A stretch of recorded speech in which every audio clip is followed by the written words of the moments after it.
Hola gente querida, ya estamos en Para No Olvidar y es que el día de hoy queremos reflexionar en torno a cómo nuestro país, México, es un país biodiverso y con una riqueza inigualable, y esto también se traduce y se refleja en la riqueza cultural que presentamos como individuos y en las distintas regiones que componen nuestro país. ¿Por qué estamos platicando de esto? Bueno, porque las y los campesinos han sido quienes a través de nuestra historia han sostenido y nos han nutrido de una manera inigualable. Y esto también representa algo que tenemos que también honrar ahora a través de los distintos retos que supone para el campo la soberanía alimentaria. Queremos platicar de esto y sabemos que es un tema no solamente en la agenda de la historia, pero también de las y los jóvenes que podrían estarnos viendo en estos momentos, y por eso arrancamos con la importancia que ha tenido el campo mexicano en cómo nos alimentamos, en los retos que ha tenido a través del tiempo, pero también en este momento. María. Bueno, pensemos en que no podríamos ni siquiera iniciar nuestro día sin acudir a nuestro desayuno, a nuestros alimentos, y que todo eso es trabajo, y eso es trabajo del campo. Entonces creo que ahí tenemos una primera gran premisa, ¿no? También hablaría de estas cuestiones de soberanía y seguridad alimentaria que uno dice, ¿qué? La soberanía alimentaria no es más que el país decida las formas adecuadas para abastecer a su población con una alimentación de calidad que acompañe en todos los procesos de la vida, en todos los momentos de la vida, y eso es seguridad alimentaria. Tanto así que la Agenda 2030 de la Organización de las Naciones Unidas los tiene como primordiales ejes, ¿no? Pero cuando nos vamos un poquito ya a nuestras realidades mexicanas, vemos que, como ya lo venías mencionando, es un país enorme, con una biodiversidad tremenda, pero que también hace que diferentes tipos de cultivos, de tiempos de cultivo, de formas tanto comunitarias como sociales, como consumos, sean muy distintos. No podemos primeramente hablar de monocultivo igualito en todas partes. Hay que tener en consideración qué se come, cómo se come y cuáles son los usos incluso ya ancestrales, ¿no? Vemos que desde hace 5,000 años empezaron a domesticar ciertas especies para hacerlas aptas al consumo humano. Entonces, esa sería la primera gran premisa, ¿no? Sí, yo diría que soberanía alimentaria es un tema que va a ocupar las agendas políticas del mundo a corto plazo, que vivimos en un contexto histórico en donde existen emergencias medioambientales, cuestiones como las sequías, el calentamiento global, que afectan la producción de alimentos.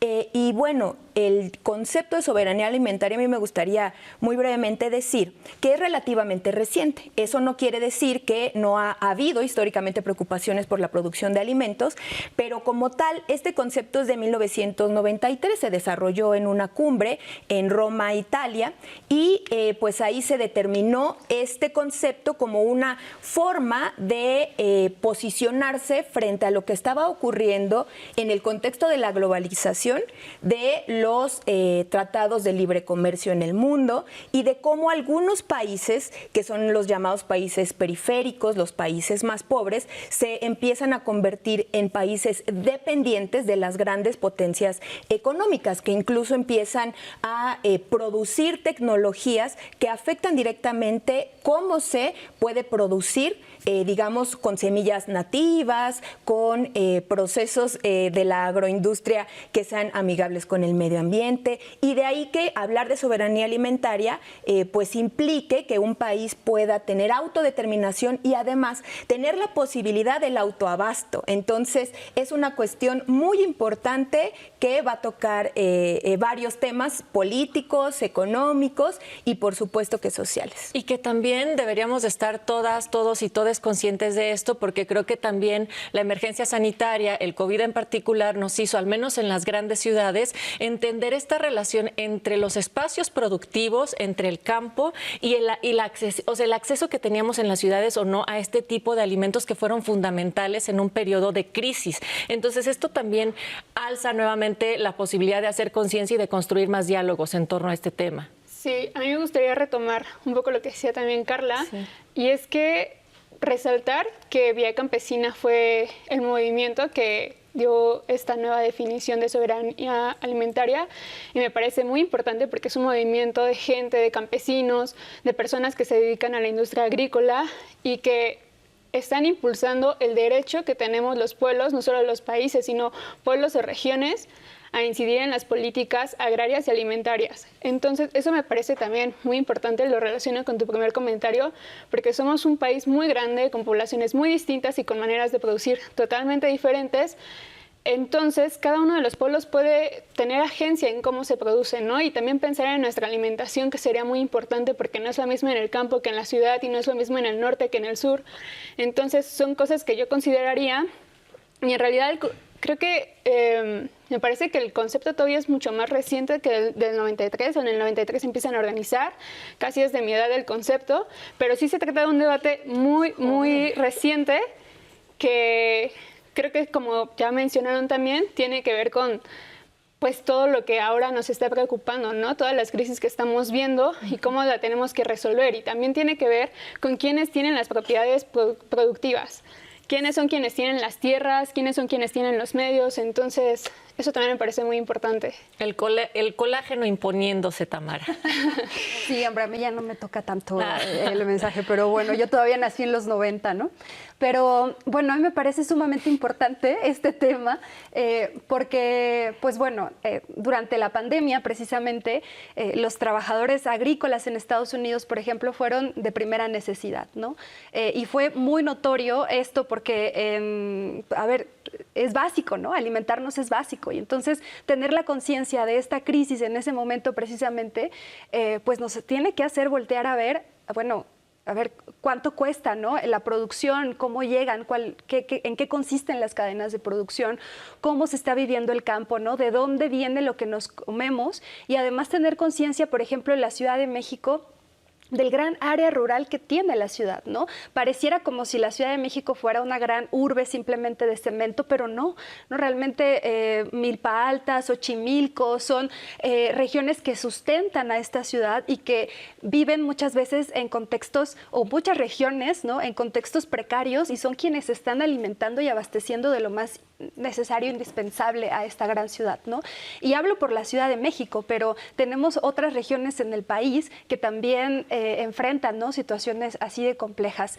Pienso en el norte, perdónenme, ¿no? Yo siempre pensaré en el norte, pero bueno, allá tenemos también importantes zonas agrícolas. Digo, Sonora es el granero del país. Entonces, vemos también que mucha de esta producción que se está haciendo es de exportación, ¿no? Y entonces, ¿hasta qué punto los productos que necesitamos o hasta qué punto esta crisis que vemos ahora no tiene que ver también con estos modelos que se encaminan a la exportación de materias primas, a la exportación de alimentos, mientras estamos viendo la importación de productos tan importantes y básicos como el maíz, ¿no? En México. ¿Qué comemos y cómo comemos actualmente tiene todo que ver con los modelos económicos que se han ido imponiendo a través de la historia? Pero arranquemos con cómo se empezó a cultivar también en Mesoamérica. Bueno, esto es algo muy bonito porque nos recuerda a la primaria, ¿verdad? Cuando todas hablábamos de Mesoamérica. Y bueno, estas primeras formas de cultivo a mí me encantan porque son muy actuales también. O sea, hablamos, por ejemplo, de la milpa, donde están las famosas tres hermanas, ¿no? El maíz, el frijol y la calabaza. Y la calabaza, ¿no? Perdón, muchas gracias, Carla. Y bueno, actualmente también se sigue utilizando la milpa, ¿no? Para autoconsumo en muchas regiones, en muchas comunidades. Vemos, por ejemplo, la rosa y quema, ¿no? Que es algo que también se sigue usando. Cuando se hace la cosecha, se hace algo llamado barbechar, que es quemar, ¿no? Otra vez. Entonces, los cultivos. Vemos la rotación de cultivos, que es algo que debería hacerse con mayor frecuencia porque justo hacía que la tierra no se desgastara, ¿no? Y poder también contar con alimentos de temporada que respondieran mejor a las circunstancias climáticas de agua, etcétera. Y bueno, hablando del caso mesoamericano, es eso, ¿no? Tenemos evidencia, ya bien lo decías, María, de hace 5,000 años, ¿no? Que se empieza la domesticación que nos va a llevar a la agricultura, pero en el norte, por si ustedes no lo sabían, ya les dije yo que siempre pensaré en el norte, pues en Oasis América, ¿no? En la región de Chihuahua, Casas Grandes, una zona de lo que hoy es Estados Unidos, en el sureste de Estados Unidos, ¿no? Arizona, Nuevo México. Desde hace 3.500 años ya hay también evidencia de estos procesos de domesticación, ¿no? Que van a llevar a la agricultura, e incluso durante el periodo de esplendor de casas grandes ahí en el norte, pues va a haber incluso sistemas de riego como los que había acá también, ¿no? Obviamente va a ser muy distinto, los productos son distintos, pero también nos habla de pues esa transición, ¿no? En el norte lo que va a ocurrir, sobre todo en el río Salado, que está donde actualmente es Arizona, pues es eso, ¿no? Un sistema de riegos que permite que otras regiones puedan cultivar e incluso intercambiar estos productos, ¿no? Sobaipuris, Hopis, Tohono O'odham, ¿no? Van a intercambiar productos y va a haber redes que se van a ver entorpecidas por una gran sequía. Y aquí va a ser algo muy importante, ¿no? El clima también va a interferir constantemente, y este fue un caso muy grave en el norte. Viene una sequía prolongada y luego sequías constantes que nos van a llevar a que se encuentren en una situación sumamente difícil en la producción que tienen en el norte cuando lleguen los colonizadores en el siglo XVI. Hay mucha historia que abarcar en poco tiempo, y después llega la colonia también con una diversificación de alimentos también para nosotros. Sí, a mí me llama mucho la atención cómo es que desde el México prehispánico tenemos como una concepción de cuál es el mejor tratado para la tierra, ¿no? Que el monocultivo no era lo mejor, claro, porque desgasta la tierra, la vuelve improductiva. Entonces, es bien interesante ver cómo los pueblos están viendo cuál es la mejor manera de producir productos agrícolas. Y justo llega la conquista y viene un cambio radical, tanto en la manera en la que se produce, en la manera en la que comemos, en nuestro paladar, porque llegan un montón de productos que ahora forman parte de nuestra dieta y nos parecen súper comunes, pero antes no existían aquí. A mí se me ocurre el trigo, la papa, la uva, que me gusta mucho como fruta, también llega el algodón, la lechuga, sí, hay un montón, el limón, la naranja, llegan demasiados productos nuevos, pero también llegan herramientas. A mí se me ocurre ahorita la hoz, o también llegan los animales, ¿no? Para arriar, y eso cambia completamente el proceso de producción. Y si bien estas especies se van a adaptar, pues justo es un poco forzado, ¿no? Es un poco forzado el hecho de meter nuevas especies en una tierra que no las producía. Eso trae un cambio radical. Pero también otra cosa que cambia es la manera en la que se pueden producir, otra de las cosas que cambia sí es la manera en la que se produce, pero también lo que sucede con la propiedad. Porque antes sí era más para autoconsumo o sea, no era una producción tan grande, ¿no? Era autoconsumo o consumo de los pueblos o de las pequeñas urbes, que no eran lo mismo que cuando llegan los conquistadores, y entonces surge la propiedad privada de las tierras. Y vemos cómo hay haciendas, ranchos, surgen los terratenientes, y por el otro lado tenemos la resistencia de las comunidades indígenas con los terrenos comunales.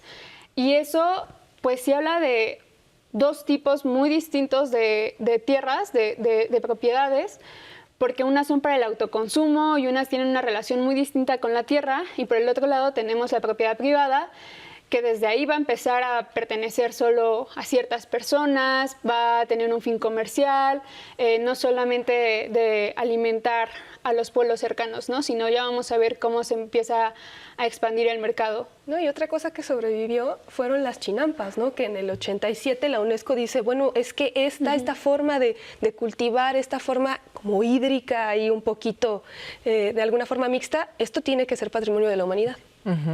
Y ha habido también a través de la historia, Carla, crisis alimentarias. O sea, lo que estamos viviendo ahora también ha estado presente desde el siglo XVII, el siglo XIX, y tú tienes unos ejemplos muy concretos. Sí, yo quisiera hablar de dos casos de crisis agrícolas porque me parece que ejemplifican lo que ha implicado las fluctuaciones climáticas, pero también la situación política.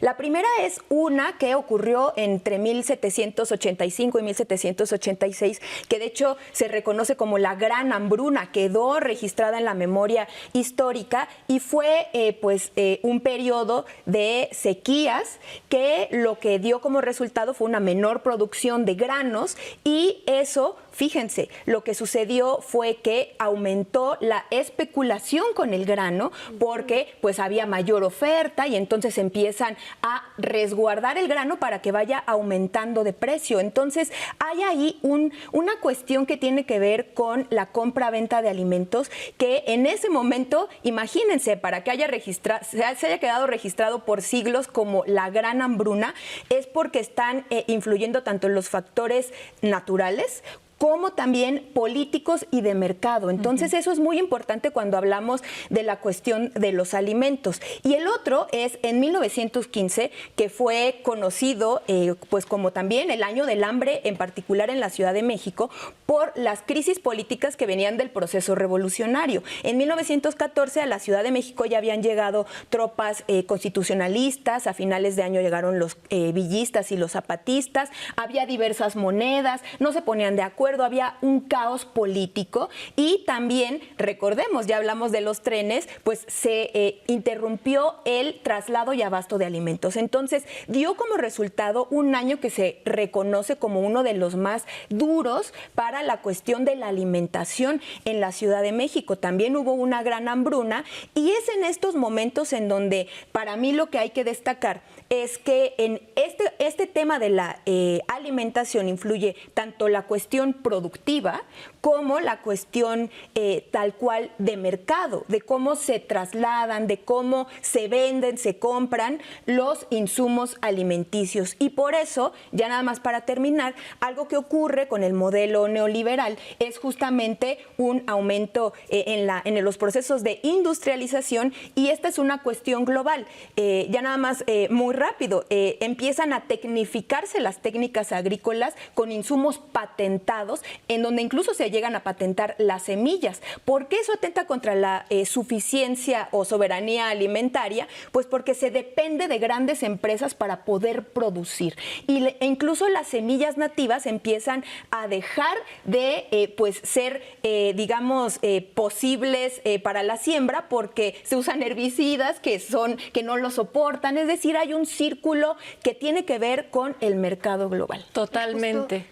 Sí, que justamente pensando en cómo funciona la industria, pues en el Porfiriato vamos a ver esta industrialización también del campo, ¿no? Y el impulso al monocultivo, pensando en generar productos para la industria como el enequén y además de carácter de exportación.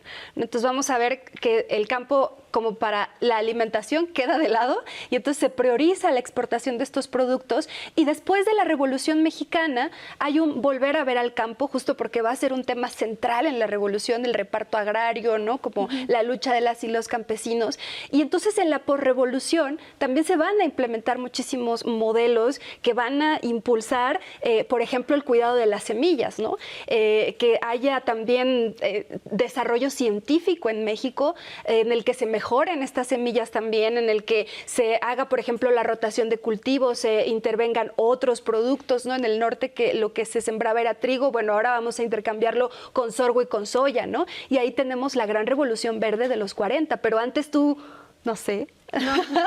Bueno, Veo no sé que si me Fer miras. también quiere agregar algo. Uy, bueno, pero, es que... bueno, sino también como recordar que justo lo de la reforma agraria y que ya está también constitucionalizado y que es uno de los logros de la revolución, pues vamos a ver que también es un proceso lento, ¿no? Y que tiene sus reveses justo con el neoliberalismo, porque a quién le pertenecen las tierras y los medios de producción y cómo se produce, y termina siendo terrible que los únicos beneficiados sean las empresas privadas y no los campesinos, y que tampoco se responda a maneras de consumo que necesitamos, ¿no? Sino que justo responden a las necesidades del mercado transnacional. Sí, totalmente. Bueno, a mí me gustaría un poquito, de forma muy de abogado del diablo, pensar en que los transgénicos no son estas cosas malvadas, horrendas, como si fueran una especie de monstruos que se van arrastrando, sino que la necesidad humana de tener cultivos lo suficientemente aptos para ser consumidos es desde Gregor Mendel, 1866, hizo estos experimentos de los chicharitos, ¿no? Entonces, cuando vemos ya en el siglo XX con Rosalind Franklin, que la historia ha sido sido bien injusta con ella, ¿no? Como si el modelo del DNA de Watson y Crick no estuviera con sus aportes, se empieza a ver cómo se puede modificar desde la estructura genética los cultivos en sí mismos, ¿no? Y aquí están una serie de bemoles, porque si bien tiene que existir una regulación, es en los 90 cuando Estados Unidos empieza a tener un producto plenamente desarrollado y que se empieza a comercializar, que es el jitomate. Ahora, cuando lo bajamos al caso mexicano, el maíz mexicano, como ya lo veníamos mencionando, no es una cosa únicamente nuestra, es de toda América Latina, ¿no? Podemos ver cómo recorre este cultivo y cómo tiene un eje fundamental las culturas, pero el hecho de decir no maíz transgénico deja de lado una importante riqueza de materia de estudio genético para biotecnólogas y biotecnólogos, ¿no? Pero también ahí cómo se garantiza que la biodiversidad, o por ejemplo, que las semillas nativas, en este caso las de maíz de nuestro país, se conserven y que no sea ese gran mercado y esas grandes agroindustrias las que tomen... Es que ahí está el eje del glifosato, ¿no? Porque el glifosato nace de una empresa en 1970 como la forma en la que se mantienen los cultivos. Y es hasta ya nuestros tiempos que la OMS dice, no, eso es cancerígeno, espérense tantito. Y la flora y la fauna también se las lleva de gane, ¿no? Entonces es ahí donde se necesita una forma de dialogar con los conocimientos previos, con las comunidades, con lo que ya existe y realmente que existan políticas públicas donde el Estado diga, bueno, vamos a ver realmente qué se está haciendo, con qué fondos y de forma crítica para no parar ninguna de las dos. Sí, yo nada más muy rápido quisiera decir que el problema está en patentar las semillas. El glifosato es un herbicida que termina con, digamos, hierbas en un campo de cultivo y existen semillas que son modificadas genéticamente para soportar no morir frente al glifosato. Es decir, estamos ante un círculo, digamos, de mercado que está monopolizado por empresas que terminan patentando lo que da origen a la vida. Ese es el gran problema de los transgénicos y por eso a mí me parece, ya igual para terminar, muy importante esta frase de sin maíz no hay país y que va ligado con la prohibición del maíz transgénico para consumo humano. Todo un movimiento que además también se sostiene a través de las distintas prácticas, muchas veces de las economías solidarias de las y los campesinos que se han dedicado, insisto, a seguir produciendo ante cualquier otro embate económico, político que han tenido a través de la historia y que siguen sustentando la manera en la que podemos consumir de manera local. Yo también quisiera solo insistir en que también en nuestro poder de consumo está en apoyar estas otras formas de producción, en que sí podemos transformar poco a poco la manera en la cual nos relacionamos con las y los campesinos y quienes nos nutren. Y con los alimentos. Sí, y bueno, a mí también me gustaría mucho recomendar este libro antes de irnos, porque justamente pues, nos habla de cómo el descuido del campo en pos de estas grandes políticas agrícolas pues llevaron a la violencia en el noreste de México, ¿no? En el futuro. Y sobre todo entonces, también Colombia, ¿no? El glifosato, la cuestión de los cultivos ilícitos en los 80, o sea, realmente es no solamente prohibir, sino ver qué está pasando. Hay que dedicar programas enteros para todos estos otros temas que van saliendo, como el glifosato, como también los transgénicos, en fin. Pero de esto fue hoy para no olvidar. Recuerden que podemos seguir esta conversación a través de nuestras redes. Muchísimas gracias por escribirnos. Nos encontramos en la próxima.